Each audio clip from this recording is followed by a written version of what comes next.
ศูนย์คณิตคิดไว้สมาร์ทแมทได้ร่วมกับทางแผนกศึกษาธิการและกีฬานครหลวงเวียงจันทร์จัดให้มีการแข่งขันคณิตคิดไว้สิ่งแซมเวียงจันทร์ครั้งที่5ให้กับบรรดาเยาวชนลาวเพื่อเป็นการเฮ็ดให้เยาวชนลาวได้มีเวทีและโอกาสในการแสดงออกถึงความสามารถทางคณิตศาสตร์ทักษะการคำนวณเลขการแข่งขันการแลกเปลี่ยนประสบการณ์เพื่อพัฒนาความรู้ทางด้านคณิตศาสตร์ให้หลายขึ้นและเฮ็ดให้เยาวชนมีความรู้ความสามารถเท่าเทียมกับภาคพื้นและสากลการแข่งขันคณิตคิดไว้ดังกล่าวนี้มันได้มีขึ้นในเมื่อวันที่22กันยายน2019ที่นครหลวงเวียงจันทร์โดยมีนักเรียนเข้าร่วมแข่งขันจากทั่วประเทศจำนวน417คนท่านสุรไซจงจิตไพศาลผู้อำนวยการศูนย์คณิตคิดไว้สมาร์ทแมทได้กล่าวว่าการจัดการแข่งขันในครั้งนี้เป็นการส่งเสริมให้เยาวชนลาวได้มีความสนใจเห็นถึงความสำคัญของคณิตศาสตร์ทั้งเป็นการวัดแทก IQ และสมองของน้องๆนักเรียนให้มีการพัฒนาถึงทักษะและความเอาใจใส่การรักษาการเรียนคณิตศาสตร์ให้หลายขึ้นพร้อมทั้งเป็นการฝึกทักษะความสามารถและพัฒนาความพร้อมของเยาวชนลาวให้กลายเป็น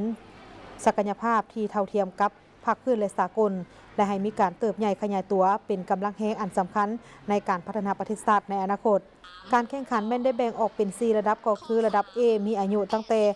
5-7 ปีระดับ B แม่นอายุตั้งแต่7-9 ปีระดับ C อายุ9-11 ปีและระดับ D อายุ 11-15 ปีผลของการแข่งขันระดับ A ชนะเลิศได้แก่นางจันสุดาวรรณราชอันดับ2ได้แก่นางลัดสมีวันค้าหลักอันดับ3ได้แก่เท้าธีรเดชรัตนมงคลส่วนระดับ B ชนะเลิศได้แก่เท้ากิตติพลศรีไก่สอนอันดับ2ได้แก่เท้าคำมงคลล้อบุญแองและอันดับ3ได้แก่เท้านพพัดดลวรบุตรสำหรับระดับ C อันดับ1ได้แก่นางนันทนาพรวงประวงเวียงคำอันดับ2ได้แก่นางทิพศรจันทเพ็งอันดับ3ได้แก่นางแก้วธันวาอ่อนหลัดบุญมีและระดับดีชนะเลิศได้แก่เท้านัทไซวงไซยาอันดับ2ได้แก่นางเวียงสวรรค์บัวลีวงและอันดับ3นางโสมาลีขันเจริญสำหรับหลักสูตรของคณิตคิดไว้สมาร์ทแมทนี่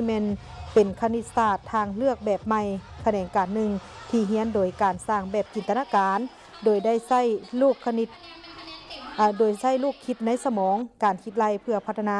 ศักยภาพของสมองและเป็นการปรับความสมดุลของสมองเบื้องซ้ายและเบื้องขวาเพื่อที่จะสร้างให้เป็นการส่งเสริมให้ผู้ที่เรียนนั้นมีสมาธิอย่างต่อเนื่องมีความเชื่อมั่นในตนเองมีระบบการคิดที่มีเหตุมีผลรวมไปถึงการฝึกประสาทสัมผัสทางด้านการคิดด้านการเคลื่อนไหวและการฟังพร้อมทั้งส่งผลให้การเรียนดีขึ้นเทื่อละก้าว